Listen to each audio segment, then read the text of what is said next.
ka-Antrip, good evening po sa ating lahat. Welcome back again to our channel. Kumusta po kayo? Kung bago po kayo sa channel na ito at hindi pa nakapag-subscribe, ang pinag-uusapan po natin dito is all about po sa motor parts business and accessories and motorcycle parts and repair shop. So, ganyan po ang ating madalas or most of the time na mga pinag-uusapan dito. Sinishare ko po ang aking mga experiences at mga konting tips bilang nasa ganitong industriya na rin ng halos 10 years. So, mga ka-Antrip, mayroon tayong before sa mga previous vlogs ko ay may maraming nagtatanong kung paano daw ba yung setup or hatian or magkano ang sweldo ng labor na anang mga mekaniko. So, madalas yan tinatanong. At mayroong nag-comment dito sa atin na nagtatanong kung sa 80-20 daw ba sa mekaniko ang 80%, 20% ang sa shop, sa labor. Let's say for example po, 100 ang labor. Total niyan, halimbawa 100. So ang 20 doon sa shop owner sa atin at ang 80% ang 80 doon sa mekaniko. Kung ganun daw bang setup ay sa kanya pa daw ang ano kasi ang agahan at pananghalian, hindi daw ba siya lugi?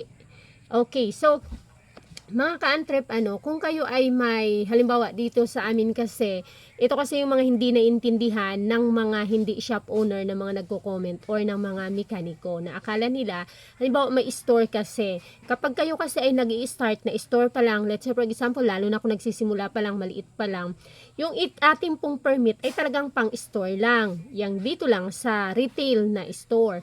Pero kung katagalan po sa paglipas ng panahon, lalo na at lumalaki at mayroon na kayong maintain na mekaniko po sa inyong store, ay iobliga na po kayo niya ng munisipyo na kuhaan ng ibang business permit ang inyong shop. Magiging repair shop na yun siya, kagaya dito sa amin. Dahil kayo ay may maintain na mekaniko, kaya automatic na magkakaroon or obligahin kayo na kuhaan din ng repair shop, repair and services permit yung inyong shop. So yun yung hindi naintindihan ng iba na maraming nagko-comment na dapat wala ng parte ang shop daw, dapat ang labor lahat sa mekaniko. Hindi nila naiisip o hindi na consider yung permit para sa repair shop. Assume po natin ha, okay, sa una pwede kasi yun na ganun lang yung mga walang parte ang store. Doon kapag nag-i-start pa lang at wala pa masyadong customers. Pero sa paglakad kasi ng panahon, kagaya ng sinasabi ko, gustuhin man natin or hindi, talagang i-required tayo. Lalo na ngayon na mahigpit na pagdating sa mga repair shop and services.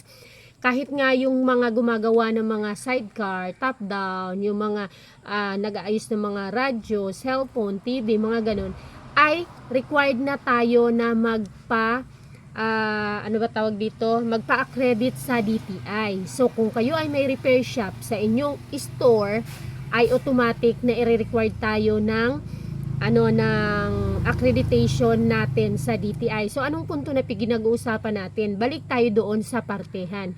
Kung kayo ay may repair shop, kung kayo ay i-require na ng business permit doon sa inyong mga repair shop, saan kukunin ng inyong repair shop ang mga expenses doon mismo sa operation? First, the permits. Sa permits, maliit lang yung parte natin. 80% man yan, 30% or 40%, depende sa napagkasunduan ninyo. Maliit lang ang parte natin. Halos tayo ang sasalo sa sa tax ng ng mga mekaniko. Kasi kuha ng permit, pa-accredit. Iba po ang iba ang business permit, iba ang pagpa-accredit at nire-renew po ang accreditation natin sa DTI. Mayroon kasi yan doon, insurance ng shop, insurance ng mga mekaniko, tapos yung mga tools natin doon ilalagay. So, second, 'di ba? First is permit. So, saan mo kukunin 'yun? Kung sinasabi natin na separate business yung repair shop or kung repair shop lang yung sa inyo. So, saan mo kukunin ang pang-permits mo, pang-renew ng permits mo, pang-accredit mo, na nire-renew din yun. Next, dyan, kasama sa mga permit, kailangan mong bumili ng mga fire extinguisher. Saan mo kukunin? Aabono ka. Hindi, business yun. Diba? Third, yung ating mga tools. Hindi naman tayo mag-settle para lang sa mga combination, mga basic tools. Kailangan nating mag-upgrade kung gusto natin na mapaganda ang serbisyo natin sa mga customers. So saan natin kukunin ang pangbili ng mga tools?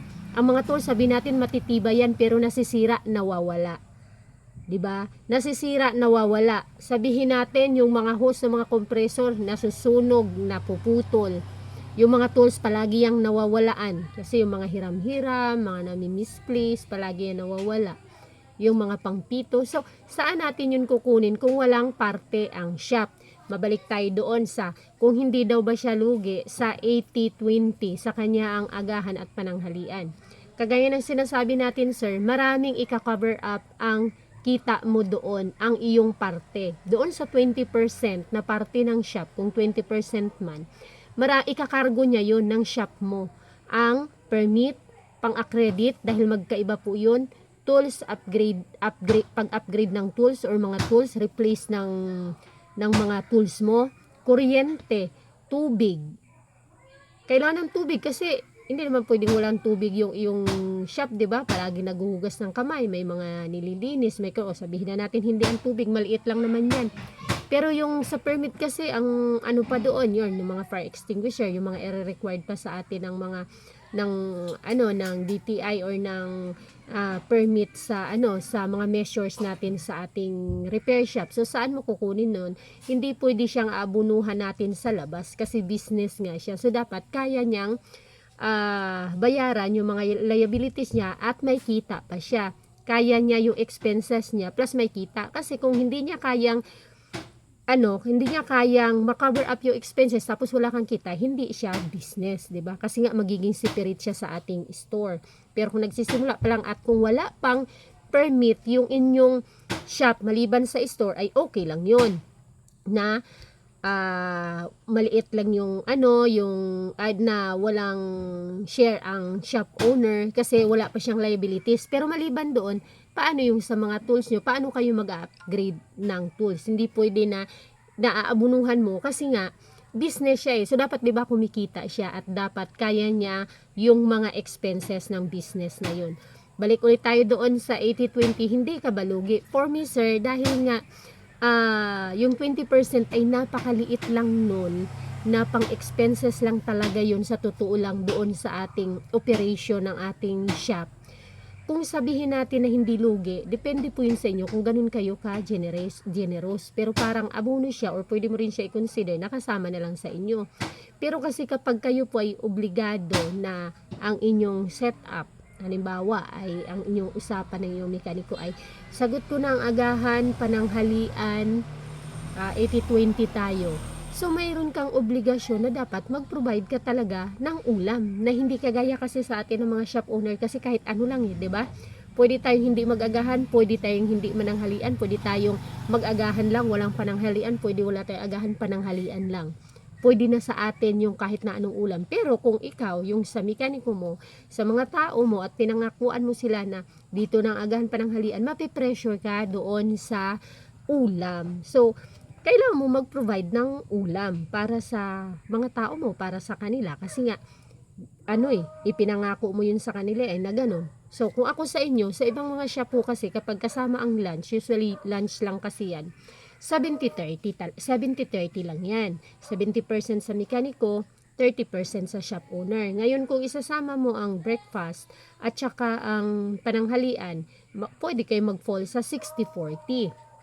60% sa mekaniko, 40% sa shop. Ganun sa ibang mga shop, ganun sa ibang mga lugar na marami ang mga mekaniko at kulang sila ng napapasukan. Dito naman sa atin, yan yung mga konti lang kasi yung mga mekaniko at wala masyad at maraming mapapasukan. Kaya ganun yung mga offer natin. Pero may alam ako na mga area na 60-40 sila. 70-30, wala pang mga food. Ngayon, pagdating naman doon sa merienda, normal lang naman yun, na kung magmerienda tayo, kasama sila, or sa amin kasi, usually, kape. Ayan, kape o tinapay, pero, hindi obligado na talaga everyday ay talagang mayroon. So, kung may merienda, meron lahat. Kung wala, wala din lahat. Ganun yung setup dito sa amin. Pero kung ang kape, hindi nawawalan kasi magtitimpla sila ng kape, hindi nauubusan at hindi nawawalan ng kape. Pero yung sinasabi pa na magtinapay, mag soft drinks, whatsoever, ay minsan naman nagso-soft drinks. So, minsan naman, pero yung kape, normal na talaga yan na available anytime. So, depende po yun sa inyo. Pag-aralan nyo rin po. Kasi, for me, medyo lugi ka doon kung isama mo pa doon sa, kasi babadgetan mo pa yun at doon mo yun kukunin yung expenses nyo sa food doon sa shop, doon sa parte mo na 20%, doon siya manggagaling ang iyong expenses para doon sa food nila.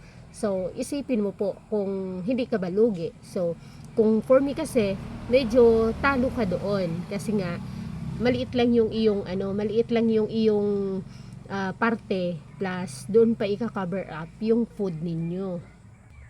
Actually, 'di ba ang mga naman mekaniko may mga sideline naman yan na dito rin sa loob ng shop. Halimbawa, yan yung mga used oil. Sa amin kasi ang used oils ay na yan, sa kanila na yan, sideline na nila, yung iniipon nila ang used oil, tapos may mga bumibili, kanila na yan, binibigay na yan namin sa kanila. Pero sa mga kalakal, naghahati kami, halimbawa 300, ayan, 100 sa kanila, or tapos bibilhan niya ng merienda agad, tapos bibigyan sila ng halimbawa hati, bawas bibili ng merienda tapos hahatiin yung natira. So ganun yung mga sideline sa kalakal. So okay na rin yun siya kasi naman sa 80% ang laki nun. Tsaka malakas naman ang malakas kumita yung mga mekaniko, lalo na kung maraming customer at kapanahunan talaga ng kalakasan.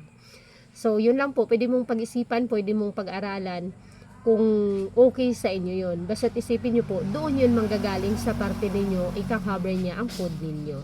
So kung lugi ka ba doon, kasi ang isipin natin nasa 20%, kung 20% ang partihan, dyan manggagaling ang pang-renew natin ng permit, ang pang-renew natin ng ating accreditation, ang ating mga pang-tools, pang-upgrade ng tools, pang-replace ng tools, yan, pang-bili ng mga fire extinguishers, ayan, dyan siya manggagaling, pang-kuryente ng shop ninyo, pang-tubig ng shop ninyo, at kung ano-ano pang mga expenses sa food pa ninyo. So, yun lang. Thank you so much. Sana nakatulong yung aking konting na i-share sa inyo.